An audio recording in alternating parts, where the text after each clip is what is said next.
Okay, we are good. Aloha and welcome, Susan Hollenbeck. So today I'm going to be interviewing Susan Hollenbeck, a licensed social worker in the state of Utah, Salt Lake City, Utah. She has extensive experience helping veterans, lots of veterans from recent conflicts and beyond. She also has a private practice where she does therapy with people. She's an old friend of mine. She's been connected with Habilitat for a very long time and a big supporter of Habilitat. So without further ado, this is Susan Hollenbeck. Hello, Susie. If you could, Hey, we'll get started real quick here. well, before you start, I need to order some of those candies, those Lihimoy candies to have sent to me. Oh, So don't let okay. me forget after we're done. I will have Allie send you a link so you can buy a lifetime supply of them. They are pretty good. They're pretty I'll tell good. you, I'm a local girl that's never gotten over it. I think that most of the orders that we've had are people on the mainland that used to live in Hawaii. So yeah, it's quite popular. So tell me, Susie, who is Susan Hollenbeck? Give us a rundown. Who are you? I am a misplaced Hawaiian girl. I should be, just in Hawaii, but my parents dragged me to Utah when my dad got transferred to Salt Lake City with DuPont, and I've never forgiven them. Hmm. So I attended the University of Utah and got my bachelor's in psychology, and then went to Brigham Young University and got my master's in social work. Prior to that, I worked a lot of years in the hotel business, and I became very discouraged and unhappy. I was the director of sales at a hotel, and I would walk around like, "Oh, who cares? Who cares? Who cares? Who cares if people stay here? I don't care if you stay here." So it was like apropos for me to leave that career. And I've had many spiritual experiences that have led me to this point in time. And when I was meditating and praying about what I wanted to do next, my cousin has her doctorate in social work, and I called her and I said, I want to work with kids who have been abused. So she said, become a social worker. So I went to Brigham Young. I got my undergrad, finished that, went to Brigham Young, and then I started working at a nonprofit for treating sex offenders and victims of sexual abuse, adults and children. From there, I started a private practice, and then from my private practice, which I still do, I treat children and adults and families and couples with multiple issues, do a lot of assessing. And then my dad, who was a World War II vet, and passed away. And I just had this overwhelming feeling to work at the VA. And I applied and became a staff therapist in their substance use program, and worked there for years in their residential program and then their outpatient program. Very frustrating work. I worked with some amazing therapists. Very frustrating work, had 35 days to try to help. And we pushed it through to where we were getting 90 days and being able to help our vets that had PTSD and substance abuse issues. And we saw them, have to return and come in and go back through the program. And we just don't have the availability to do long-term treatment. So from there, I started with the telemental health program, and now I work with veterans in Wyoming and provide mental health services for them. It's the way the VA is trying to expand its services to vets who are in rural areas. And it has been a blessing, especially with COVID, because we can see them in their homes. We can talk to them on the phone now, see them in their homes. And we have such a good team of therapists. I work with psychiatrists and psychologists and nurse practitioners and social workers. And I just am very blessed to have a multitask team to work with our vets. And I work with a team that is very conscientious, very caring, and really hard workers. So you mentioned, the 31 days and the 90 days or whatever. So what is what's the obstacle? I mean, why, we've noticed this too. Obviously, we're a long-term treatment program, one of a handful left in America. And we've known for a very long time that many of these complex substance use issues, it takes longer than 30 days or even 90 days in most cases to work through those things. Sometimes it takes years to work through those things to get somebody emotionally stable and able to go out and navigate the world successfully. What is the holdup? What is the obstacle? I mean, for God's sake, you're treating veterans that just went and put their lives on the line for our country. These are amazing men and women who, willing to make the ultimate sacrifice for their country. They go overseas, they come back, they don't adapt very well sometimes. I've always felt like, and I'm not trying to bash anyone, but we do a really good job of training military personnel to go protect and fight for our country. What I've noticed through the work that I've done here with some veterans is that I think we're failing in helping these people return to society and get out of the war zone mentality and back into a society mentality. And a lot of these people are really struggling to come back and, basically turn off the war mentality. What is the obstacle? Is it a funding obstacle? Is it a philosophical mentality? What is the obstacle that keeps us from providing these people with the treatment that they need? Well, I think it is, I think that's a really good question because this has been going on. We know that PTSD is not a new mental health issue. It's not a new syndrome. We know that through many, many different wars, from the Civil War to before the Revolutionary War, people have struggled with this issue. And it's had different names throughout history, but it's the same issue, isn't it? Yeah. It's the same issue, but it's had different names. Freud called it hysteria when he talked to women. Of course, I'm not a Freud, don't hit me. I do not like Freud. Can't imagine why, Susie. Can't imagine why. Give me a day and I'll tell you. But my experience with the vets is that I've had leaders who have really been strong proponents for funding. And because of that, we were able to expand our services from 30 days to 90 days.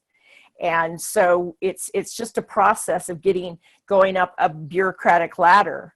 But the people that I've had the opportunity to work with have been proponents. And if somebody needed longer term, they went to bat for them and said, we need to keep this veteran longer. So in that respect, for my little locale, my little area, I've worked with some very bright people who have been very good at getting added services. But when you work with a government entity, it takes a while for the need, I think, to meet the money. Mm-hmm. So I think that's part of it. Another part of it is trying to keep these guys and women where, we're dealing with the mentality of, I don't want to know I'm broken, and that's the dilemma, is how do we get them in there and decide that and take away that stigma that they're not broken. It's thank goodness we have PTSD. It protects the person. Their senses are attuned to looking for danger. And if we didn't have that capability, every creature on the face of the earth has a limbic system, and that's what keeps us safe. Our guys go to war and it's like an antenna that doesn't go down, where if I walk out of my office at night, my antennas are kind of up because I'm looking around and making sure everything's safe. If I hear a noise, my antenna goes up. If I see it's a cat, it goes down. PTSD raises the antenna. and people are hypervigilant, and you take that same person and try to put them in a classroom. It's hard for them to focus. You put them in a job with other people. I had a vet in my private practice that before I started working at the VA that thought he had attention deficit disorder. And I'm doing his intake, and he was a helicopter medic in Vietnam. And I looked at him, I went, this isn't ADHD. And it was the first time in 35 years that he had ever been told, you've got PTSD. Wow. And his whole life just went do. He just had this is why. When I heard those, he's at church one Sunday and here's a car backfire, and he dives under the table, and he's embarrassed. He doesn't want to be around people. He isolates. And as he started to talk to me about some of his experiences in Vietnam, his wife, who had never heard about it, sat there with her jaw dropped. 35 years they'd been married. He'd never talked to her about his experiences in Vietnam, which is not uncommon with our Vietnam vets. It's not even uncommon with our vets now. They don't want to. I've had vets say it. I don't want to burden anybody with what's happened. So in a nutshell, we train these young men and young women to be prepared for battle. And part of that is to teach them they're invincible and they're tough, and to pull yourself up by your bootstraps. You take that same individual now, and how do they cope? Well, one of the ways they cope is guess what's appropriate if you're in the military? Drinking. And if they're injured, what are they given? Opiates. Right. And what do they learn from that? They go, take me away, Right. Yeah, I've heard some really disheartening stories about guys that went out in the recent conflicts. We had one here. He was in both Afghanistan and in Iraq, clearing houses in Ramadi and these kind of things. And when he came back, he was having a hard time coping. He was having a hard time acclimating back to normal life or whatever. And he started to use drugs as a coping skill, and ended up losing. He ended up getting tossed out and lost his benefits, and basically was treated like a criminal for what has been deemed a medical issue in all of medicine. Addiction is a medical issue, but he lost, all of his benefits, and, they treated him like a third-class citizen. It seems to me that we need greater understanding, especially, in the military, but it's, as you well know, we've treated quite a few people from the military, and will continue to do so. They do very well here because there are similarities between habitat life and military life. The structure, the highly structured environment, they typically do very well here. But it's always broken my heart to see these people that have, sacrificed so much to come back to America and be incarcerated, be homeless. I have another friend here who does a lot of work with homeless veterans, getting them off the street.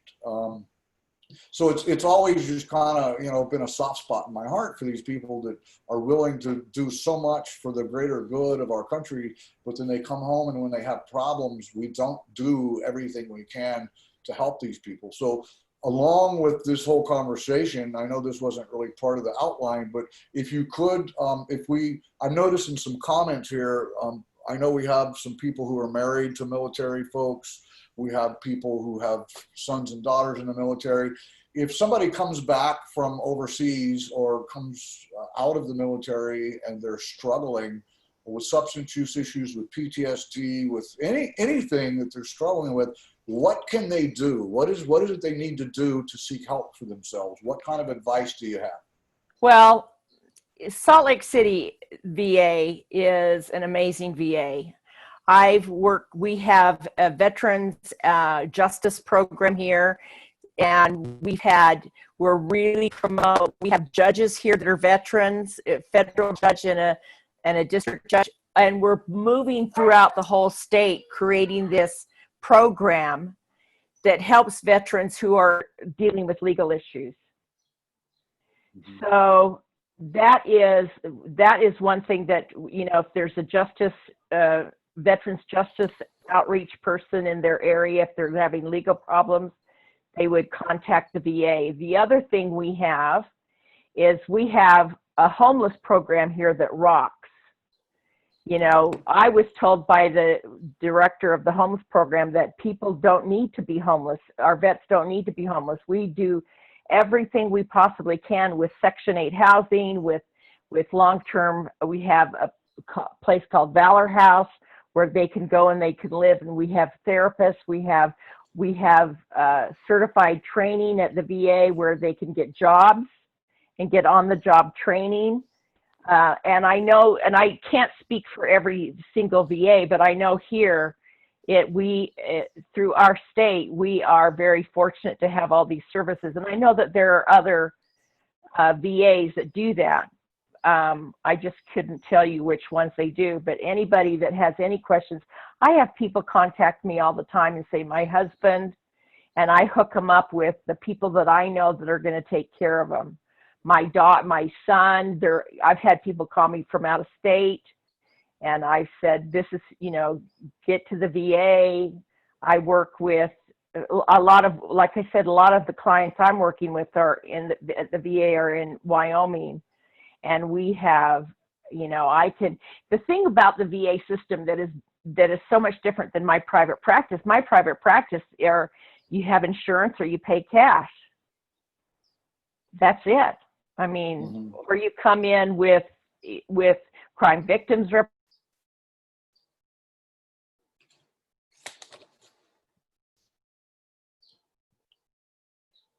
I just lost your volume, your voice. Can you hear me? Yes? No? There you go. Okay. Can you hear me? Sorry. Yep. I can alert different people in different departments to one veteran just by pushing buttons.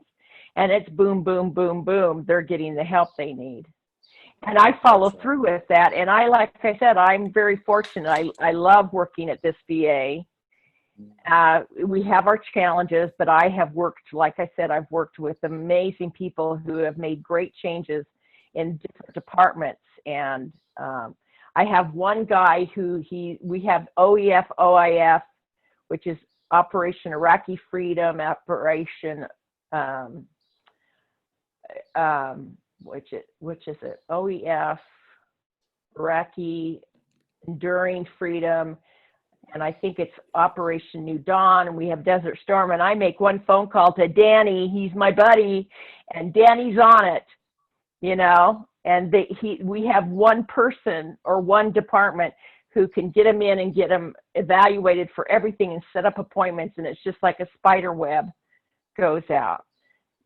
So we have a question here. This is from a gentleman on Maui. He said that he recently had a violent experience with a vet affected with PTSD. Sounds like he was reluctant to, you know, get the police involved or whatever. Police didn't really help. Got kicked out of the complex, blah, blah, blah, blah, blah. He's scaring people. He's asking, how can we get this guy help and protect ourselves at the same time? Please advise. That's a really good question. I've had veterans who are having flashbacks and intoxicated. And I get a phone call from a spouse, and I call the police and I say, pick him up and bring him to the VA. And I have police officers who are more than willing to do that.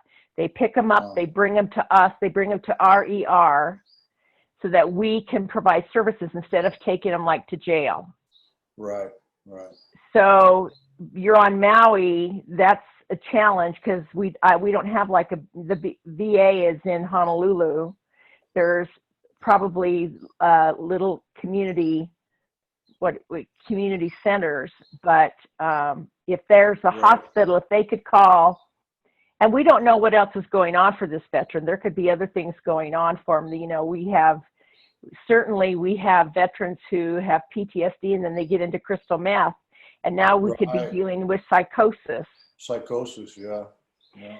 So if we could get them and say, please, this is a veteran, they're dealing with PTSD, could we get them to the nearest hospital Yeah.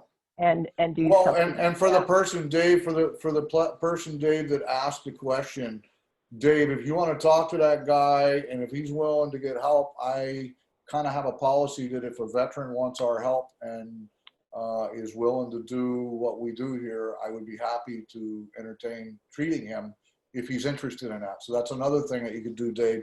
Thanks for asking the question. Um, Absolutely. yeah. So you have a very long history with Abilitap, some of it very business, some of it personal. I'd like to first talk about the business relationship that you've had with Abilitap for many years. Ironically, some years ago, we were looking around and nearly a third of our population was from the state of Utah. And everybody What? asked me, yeah, exactly. Everybody asked me, well, how did you pull that off? And I'm like, well, I know this lady, this lady Susan Hollenbeck. She's a social worker. She does, treatment stuff, whatever. But you kind of started the whole thing, the whole Salt Lake City connection or Utah connection for that matter. And there have I been, sure did. you did. So tell us about your connection with Abilitap, your business connection. We'll get to the personal connection later. Okay. Well, I have a practice and I've had family members struggle. And I had my daughter there. And I've told my family, do not lie about where she's at. We're not going to treat this with shame. We're not going to treat it with secrecy. We're going to be very open. And because of that, I had mothers calling me saying, I've got 3 sons in heroin and you've treated them. And I've had other family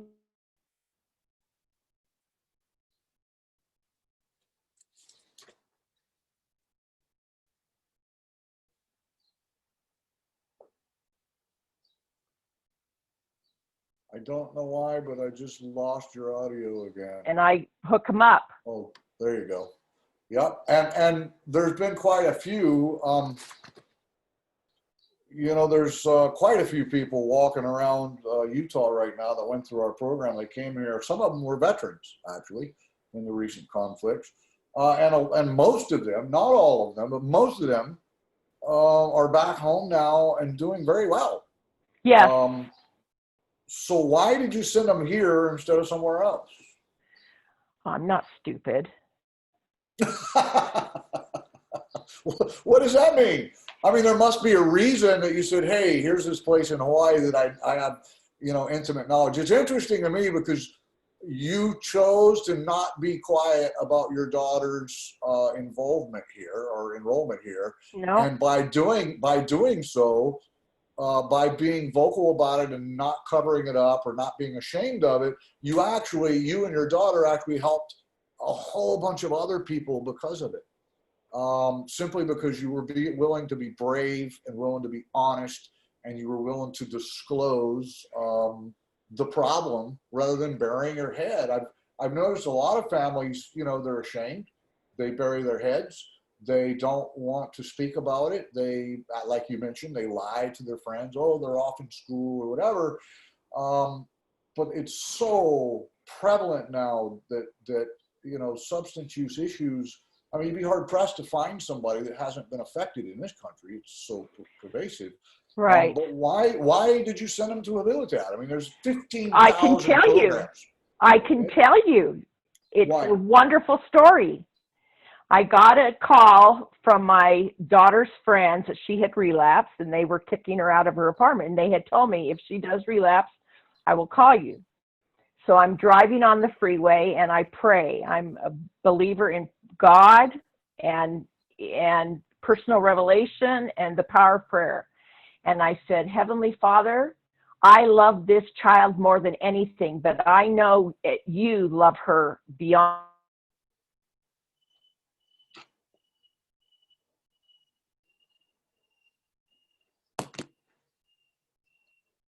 Not so sure why I keep losing your audio. Hang on, Susie. Can somebody, I'm watching comments, can you guys hear her? because I just lost audio. I gotcha. There you go. Okay. Okay. So I knew some, from high school, I knew about Habilitat, and then my family.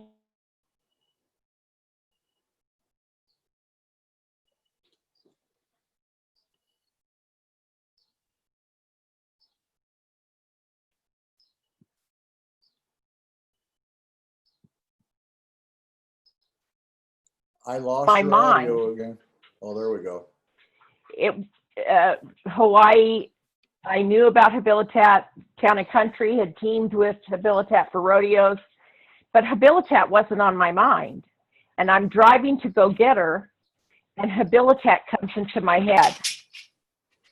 So I said, okay, that's my answer. I called Katie, my sister, who was really good friends with Danny and Sandy, and I said, Jillian has relapsed, and can we get her into Habilitat? She says, I don't know.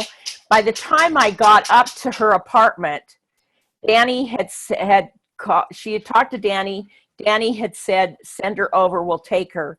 And she was there. That was probably a Sunday. She was there by the next Friday. Such a happy girl to go. Just such a happy girl to go. It took me 3 tries to get her to the airport. The first try, we didn't have her license because she had left it at the liquor store or somewhere the night before when she had gone out. So I had to get her on the plane the next day. Well, guess what she does? She sits there and misses her plane. So I drive down there. I tell the ticket agent, I'm getting my daughter to a treatment program in Hawaii. I need to go back there with her. She handed me a tag and said, go sit with her. And so that third trip to the airport, we got her there.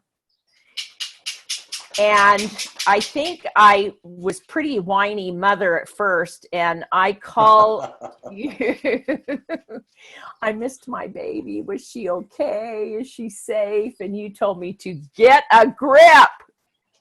I'm sitting in my office reading my emails, and I get a grip. And I went, okay, I will. That I was remember that. That was Yeah, I remember that, and that is still my policy today. Parents need to get a grip.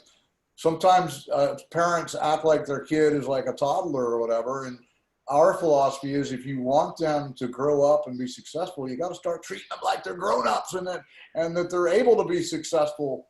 Well, and the challenge. I told many parents to get a grip. Yeah. And if you need a second opinion, have them call me. There you go. Yeah. But I remember the first time go ahead. No, go ahead. Go ahead. The first time I visited her, of course, I visited her on a Friday evening there at Habilitat, then took her out on Saturday and Sunday, and we were running just a bit behind on Sunday, and she is in a panic. We're at the barn in Waimanalo visiting my sister, and she goes, Mom, it's almost 5 o'clock. I've got to be, I'll call Jeff. I'll let him know we're running behind. She goes, no, don't you call Jeff. Mom, 5 o'clock is late. 5 o'clock isn't on time. 5 o'clock is late. And I'll never forget that. Panicked child. Did you send me a message or something? I called you. Yeah, and what did I tell you? Get here. You better be here by 5 or else. Yeah. Yeah, we don't do late at that's part of the programming. On time is early. Yeah. Yeah, exactly. Yeah, I remember that. What was it like having your kid at Habilitat? What was it like slept. for you? I know what it was like for her because I'm the one that treated her. But what was it like? You slept well at night? I slept well. I knew where she was, and I knew she was safe. You go through, in the very beginning, you go through because it's like you hold your breath when you have a child with an addiction issue. You hold your breath and you don't dare relax because it's life or death. And I remember just kind of once I could relax, I sobbed. I just sobbed and sobbed and sobbed. but I never, and I told family members, don't, if she calls you and wants to come to your house, you don't take her. I told her, because my nephew's a police officer over there, and I said, if you try to leave, I'll have Corey come find you, put you in jail. So she knew she had nowhere to go. I'm sure, if she thought she had a place to go, she would have gone. So you came to visit a couple times and you saw changes, and you also had concerns a few times, but I did. After she completed the program and got a job and went through the transition, eventually moved back to your area, what did you notice? I mean, a lot of people think they're going to send their kid here and we're going to make them well. And that's really, we're not really making anybody well. We're not curing addiction per se. What we're doing is we're teaching a lifestyle that's based on family values, hard work. We're teaching people coping skills. We're teaching people navigation skills, how to navigate the world. And we're teaching people how to dig down deep and find that best part of them so that they can be the best version of themselves. We're not really healing addiction. We're helping people invest in a better future for themselves so that, the lifestyle of addiction just isn't an option anymore because they got better options. What did you notice that was different about your daughter when she came back? She needed more time. She needed to still grow up some. I think that when you're in this environment that where you practice to live a different way for 2.5 years, is still a challenge when they get out and they get home and they come and they make all their own friends again. I think there's a challenge there. And what we also know about them emotionally is when, the younger somebody starts using and the longer they use, we know that there's emotional stagnation going on. Mm-hmm. They don't grow normally and have life experiences and learn how to challenge and deal with those life experiences. So she still needed more time to be able to do that. There was still some adolescence within her. Did you notice any positive differences? Yeah, I did. I think I think I've told you this story. We were driving down to the mall one day, and she looks at me, she says, with that Jillian look, "Mom, I still have nightmares that I'm at Habilitat." And I'm driving, and as a good mom, I kept my mouth shut. I didn't say a word. And then right after that, she says, "But I think it's the only thing that got my attention." So that was an aha that she had to come to on her own. That nothing else would have gotten her attention if it was a short stay. I think she wanted a quick fix, and I think I wanted a quick fix. I wanted to be able to relax and to say you're safe, but there's no quick fix with addiction. Right. Well, so as a licensed professional, why do you think Habilitat is so effective because we seem to be very effective with people that tried everything else. And we seem to get a lot of people that have tried everything else, which would make sense. Like, why would you come to a place like this if you could go do a 30-day stint in a normal rehab and get your act together? Unfortunately, all too often that doesn't exactly happen, does it? But why do you think Habilitat is so effective with people? As a professional, you obviously have different opinions than I do standing in the middle of all of this, the forest of the trees, if you will. What do you recognize about Habilitat that seems to make it so effective? I think it is it's like you attend to the issue in the moment. You don't let things slide. You're looking at thinking errors. You're looking at poor behaviors. You're looking at the body language, and you're doing it every day for a long period of time, which gives the person an opportunity for insight to say, is this how I want to live my life? Because is my old coping strategies, are they not working for me anymore? And they don't work for you at Habilitat because you call them on it. So, and I think people need to be aware that when you have had a long history of drug and alcohol addiction, just because I know what to do, just because I have the tools, just because I have some insight does not mean I'm going to be sober. Mm-hmm. Exactly. You need a long time of sobriety. You need an opportunity to deal with life from a sober perspective with new skills. And that takes time. That's not something that you walk out of a 30-day program. You're sober. You've been given an opportunity to stay sober. But will you stay sober? Do you have the tools and the strength to get a new support system? How many people leave Habilitat or leave 30-day treatment programs and they go back to their own environment that supports drug and alcohol use? We need to provide them with an opportunity to change that support system. When it came time for your daughter to graduate, we recommended that she stay here for a while after graduation and get a job here and basically transition into independent womanhood with us still around so that we could help navigate or whatever. Sometimes parents, they don't like that. They want to send their kid here. We're supposed to heal them and fix them and then send them home back to the same environment, back to the same situation. And, life's supposed to be better. We found through the years that if they make the transition here and go out on their own and navigate the world, they do make the transition from program dependent to self-reliant and independent. And if they can survive that, if they can thrive from that on their own, they can go duplicate that anywhere in the country. So at that point, it's safe to move back home. It's safe to move somewhere else, whatever. How did you feel when we kind of encouraged her to stay here even longer?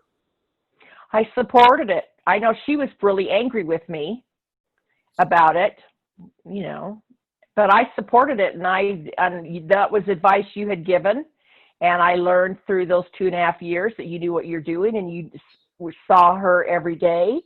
You saw her sliding under the radar, and how that was her way, part of a coping strategy for her. We had to counter some of that at a visit that I had been at, and I informed you of some of that behavior, and you really worked on that with her. So she needed it, and everybody should be able to have an opportunity to do it on their own. And parents, if they're bucking that, they don't understand addiction still. Parents need to get involved with Al-Anon. They need to get involved with something, but they still don't understand addiction. A lot of times the parents don't see themselves as part of the problem. Right. And not to say that I'm blaming them for addiction, because that's not the way it works.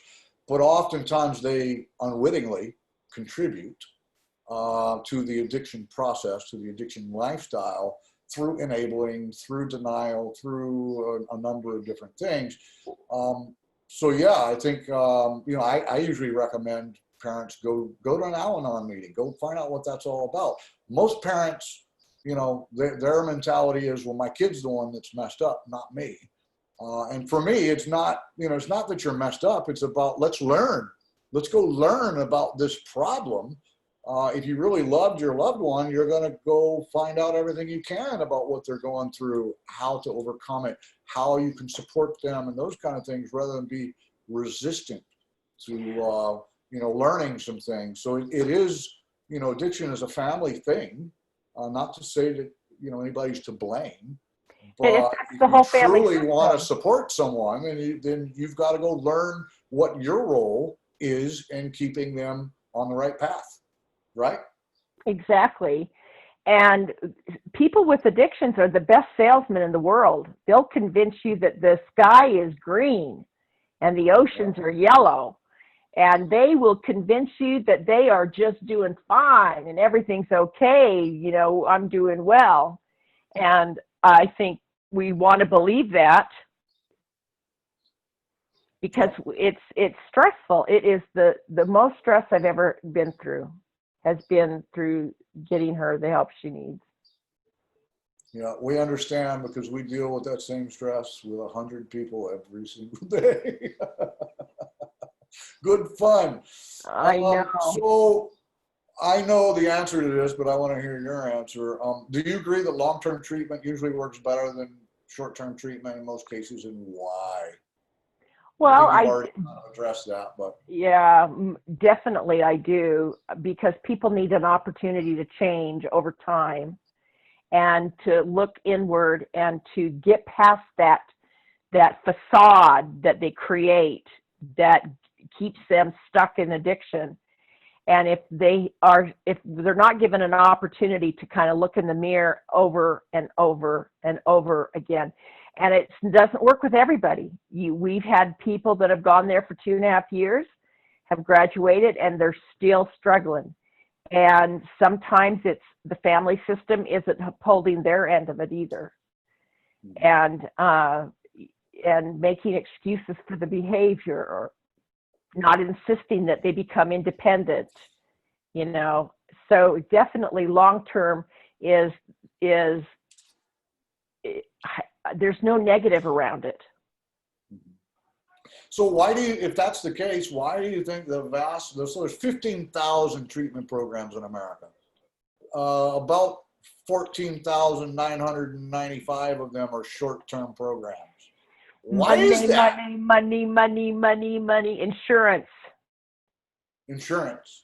So how do you feel about the venture capital? So we're a nonprofit organization.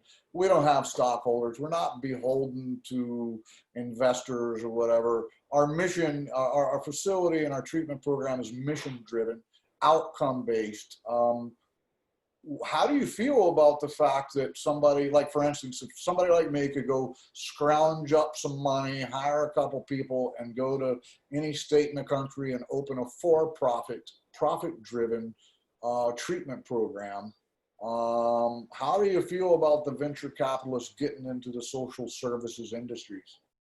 Well, they don't have any experience, degrees, or history dealing with it. So they hire people to say, yeah, we can do it, and we can do it for this amount of money. I mean, that's my assumption anyway.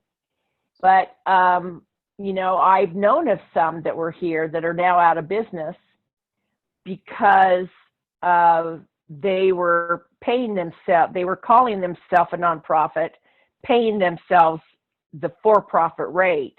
They were making a lot of money treating it. And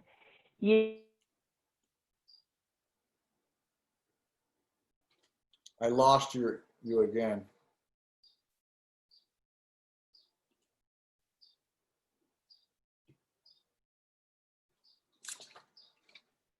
I wonder if this is a internet issue on your end or mine. could be Oh, mine. there you go. There you go. You're back. Okay, I'm back. good. Yay. All right. I just think So, anytime they do it for money, they're going to, you become ruled by the money instead the of, almighty dollar. yeah. So you continue to support Abilitat in many ways, You even after your betcha. daughter. I mean, You your daughter betcha. graduated years ago, Yep. and she's doing. You know, I've seen her since then. I came to visit you guys, or whatever, and she's still vibrant. She's still, and not to say that she doesn't. You know, I mean, like the rest of us, she still struggles with life. Right. But I mean, that's part of life, right? Right. But she still has that bright light in her eye. She's still witty. She's still, excuse the expression, and I appreciate this about her, but she's still a smart ass. And it seems that she's doing okay. You know, she's navigating life, but and she's not falling back into the old kind of routine. Why are you still supporting Abilitat years after she's been gone? Because you still support everything we do. Why is that? You betcha. Well, I owe you guys. You know, I owe you guys huge. When I got her help, I made a commitment that if anybody ever came to me and needed to get somebody in there, that I would do whatever I could do to get them there. Unfortunately, we had one young man who OD'd prior to being able to get him there, and that broke my heart. But yeah. Ah. Yeah. Wow. that was some years ago, but it's still a really sad situation for any, I mean, you think of a family that has lost somebody. I mean, I just can't imagine losing a child. And I know that there are people out there that have lost their children to addiction, and it's heart-wrenching. I will do whatever I can to support Habilitat. You know, anytime you guys need donations, I'm willing to do that. I'm willing to do whatever we can do to help you. Because Habilitat is I trust Jeff Nash. Well, I appreciate that. It's not me, it's a team effort. And I the know, reality is I am a product of Vinnie Marino and his teachings, and Vicky Marino, who's like a second mother to me. They kicked my ass, but they taught me what it meant to be a man. They taught me to be of service to my fellow human beings. And, you know, I'm very blessed. I'm one of the last people that they trained before they passed. And, you know, you were talking earlier about, you know, receiving epiphanies or messages from the creator or whatever. I came to a similar realization while I was doing my morning meditation, that this must be what I was supposed to do. And I resigned myself to that a number of years ago and said, all right, well, let's, you know, if we're going to do this, let's do this the best that we can. And let's get behind it completely. And, you know, 20 something years later, here I am. Well, when I say I trust you, I mean it, because your leadership is what is going to go, you know, it's all top down. If the leader carries the philosophy, Stephen Covey talks about creating a mission statement, creating a plan, and then hiring people who buy off on that mission statement. And if the leader buys off on the mission statement, it will filter down. So that's what the eighth habit? The eighth habit, absolutely. Yeah. Hire people that are skilled and that buy off on that mission statement, and then leave them alone and let them do their job. And don't accept excuses. He was one that would say, when people come and give you excuses why they didn't get something done, you say, go back and figure it out. You take the monkey off your back that they're giving you and you say, go figure that out. And I think that's what Habilitat does. Habilitat doesn't solve the problem for everybody that's there.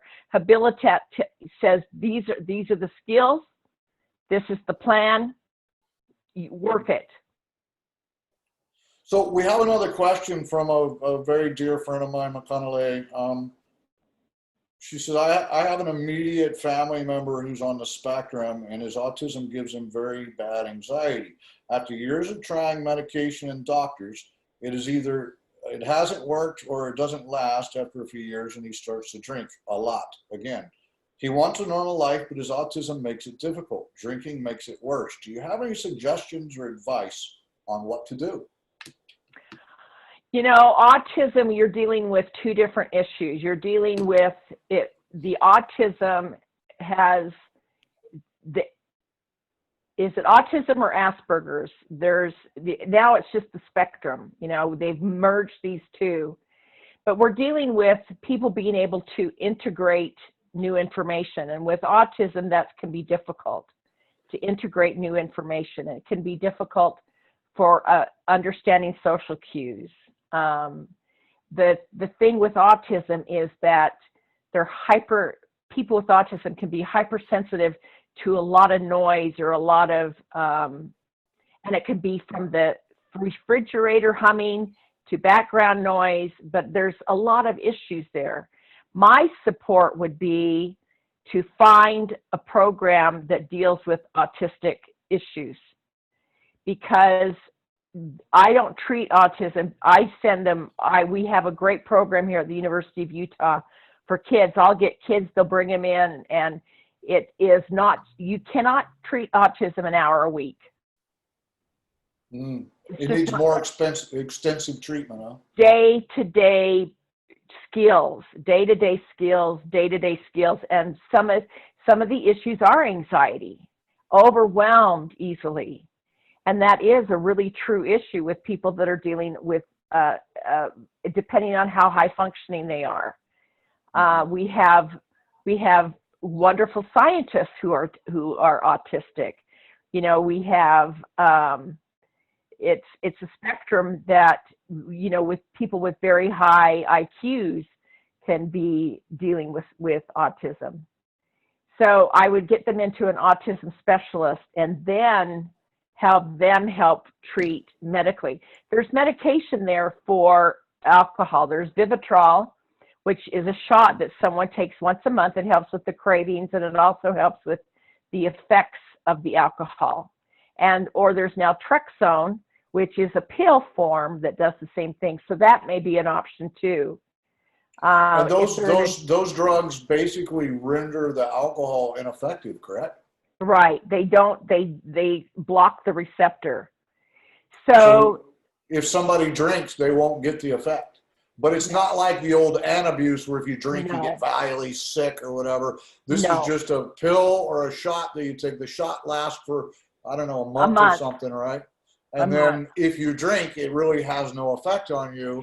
And it also kind of fulfills the brain's cravings for the drug or whatever. Right. They use some of that stuff even for heroin and whatnot, but now it's being used Vivitrol. effectively with, Vivitrol. But now they're using it a lot for alcohol and whatnot as well. Yep, I've had veterans who have been on Vivitrol who were heroin addicts. Mm-hmm. And it works pretty well? It works pretty well. We're, you know, knock on wood, it's not a cure-all. It's not a panacea. You still need counseling. You still need skills. You still need stress management. But when you're dealing with autism and addiction, the best thing to do is to get them into an autism specialist and then have them alert if there's a psychiatrist that deals with autism that can deal with the medication, because the medication will help alleviate some of the anxiety, but there still needs to be a lot of work done to manage the anxiety and the skills and the social skills. And it's really repetitive. It needs a lot of repetition. Okay, well, very good. And McConnell, if you have specific questions that one of us might be able to answer, I can see about trying to put you in touch with someone here in Hawaii that specializes in that. Although I do have to be honest, it's a little bit out of our realm of expertise, but I would be happy to try and help you folks any way that I can. You know that Habilotat loves you, loves your family. I see Moki's online here. Aloha, brother Moki. We love you guys. I will help you however we can. So moving along, let's go back to veterans, because that's where a lot of your work has been done. And one of the things that impresses me so much about you and other people that work with these folks, why are so many veterans coming back depressed, suicidal, and turning to drugs? I mean, I've read stuff about, we have veterans taking their own lives in record numbers. And, what is that all about? And, I guess more importantly, what can we do to help those people? Well, I'll tell you what the VA does. The VA takes that extremely seriously. And I have lost veterans, and it's heartbreaking as a provider. I had one veteran who went to court one day. The judge praised him for how well he had done, and we couldn't get a hold of him in the afternoon, and his PO went to visit him, and he was dead with the needle in his arm. It just broke my heart. Absolutely breaks my heart anytime we lose a veteran. We have a suicide prevention program that we follow up. If a provider has any concerns, we alert the suicide prevention team. They do many checkups. The reality is that when someone wants to die, they're going to die. And we know that. And we're trying our hardest to provide services for them. Like I said here, we have a great suicide prevention team. We have a homeless team. We have we have voc rehab. We have we have a program at the VA where they work at the VA and make money. We have housing available. We have mental health available. We have medical services. We have, you know, everything that we can possibly do here, and we still lose guys. Going to war is, I have guys that come back from war, either atheists or believing that they're going to go to hell. You know, there's an element, some of your, you know, there's an element of your special forces that have a higher resiliency. And there is a resiliency issue in general with people. And one of my favorite authors and therapists who has studied shame and resiliency is Brene Brown. And it's Brene Brown.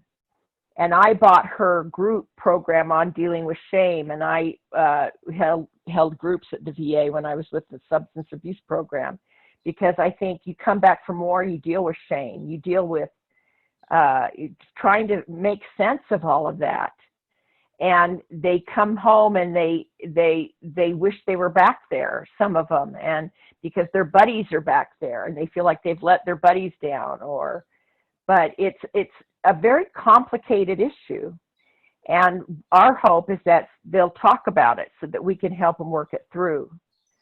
That's the goal, is to get an individual to open up and talk about it. And that's the challenge when you're dealing with guys that come back from the military. You know, I went to and met with a bunch of them. They had a bunch of us therapists go out to one of the camps here who had a lot of these guys coming back from war. And the question we asked them, how are you doing? Great, doing fine. Well, I don't even think at that point in time they know yet, because they're still acclimating back into civilian life. And civilian life, I don't know if you've ever watched The Hurt Locker, but I remember Jeremy Renner in the cereal aisle. He was an IED, what do they call him? Detonator, or, you know, he detonated the bombs. And you go through that rush, and there he is standing in the cereal aisle looking at cereals, kind of like, oh, this is what and then the next scene, he's back in his gear and he's back over there. You watch another one was, breaks my heart, Chris Kyle in American Sniper, isn't that the name of it? Right. And he's sitting in his living room. This is so classic. Bradley Cooper did such a good job. And from what's going on in his head, you think he's watching TV, but it's all going on in his head. And he goes to a doctor's appointment with his wife, and they do his blood pressure, and he is sitting there calm, but his blood pressure spiked. You know, this is part of how to, nobody can prepare anybody for dealing with this. Right. We just lost you again. Let's see, can I bring you back on? There I am. There you are, yeah. There I am, I could hear you. So it's, you know, we have professionals that go to trainings all the time to gather more information. We have other professionals come in who do research to try to provide more information on how we can get to our veterans and help them prior to anything seriously negatively happening to them. But the American people, I'm grateful for, I think, really stand behind our vets nowadays. You know, during Vietnam, we suffered a lot of losses because the American people, I mean, the stories that I've heard of how some of those Vietnam vets were treated by the American people. And I was raised in a home with a World War II veteran who said, you know, you treat these guys well. That was just the credo in our home: God, family, and country. So, but that helps. You know, that helps that you have the public behind them and that welcomes them home and that Right. acknowledges their service. So here at Abilitat, we kind of have a policy that if a veteran comes to us wanting treatment, we will, as long as they qualify, obviously, we will never turn them away. I've never turned any of them away because of money or ability to pay or anything like that. You know, we want to do our part to help these people. Do you see other programs that are offering things like that to help veterans in other parts of the country? You know, outside the Veterans Administration, outside the, you know, the Veteran Affairs or whatever, other programs that are willing to, you know, open the door for vets. Nothing that I know there have been some, like in California. I couldn't tell you who they are. I'll tell you who's opened some doors is Marcus Luttrell with his Lone Survivor. Lone Survivor, he accepted one of my veterans that had a brain injury and severe PTSD, and I know he's done an amazing.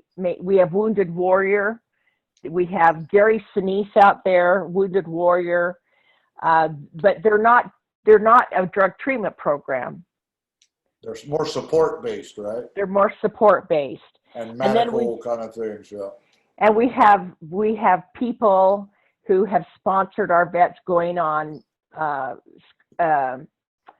skin diving, you know, being certified as skin divers and taking trips. We've had that, but off the top of my head, nothing that is without payment from the VA that I'm aware of. So I've got another friend who runs U.S. vets here in Hawaii. They basically, well, they're all over the country, but they get veterans off the street, you know, homeless veterans off the street into stable housing, you know, with the hopes of eventually back in the workforce or whatever. And he's done amazing work here in Hawaii getting the vets off the street. But I know they're in Utah. Everything that I've read and everybody I've talked to, you guys are like the role model for ending homelessness. You folks have created a situation where anybody who doesn't want to be homeless doesn't have to be homeless. Al Hernandez. Yeah, so is there a big push to get the veterans specifically off the street? Yes, I think it was, I can't remember. Al Hernandez was the director of the homeless program. He's now the chief of social work at the VA.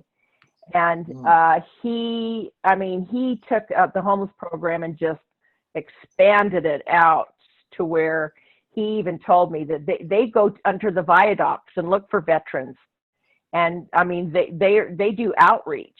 They are an amazing group of social workers and psychologists, and again, psychiatrists. And you know, we have we have a program for the seriously mentally ill that we have outreach for. I mean, I can't speak for all VAs, but I know that there are these services available here in Salt Lake.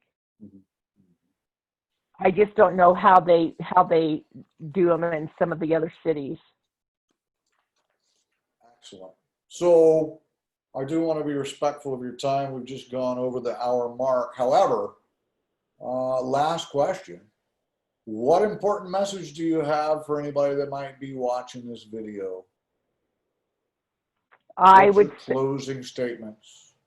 That if you have a loved one or somebody that you know, do not be ashamed of reaching out to get them help. Don't be ashamed and hide it, because you don't know who's out there that you could help to get some help. I want to take the shame stigma off of addiction.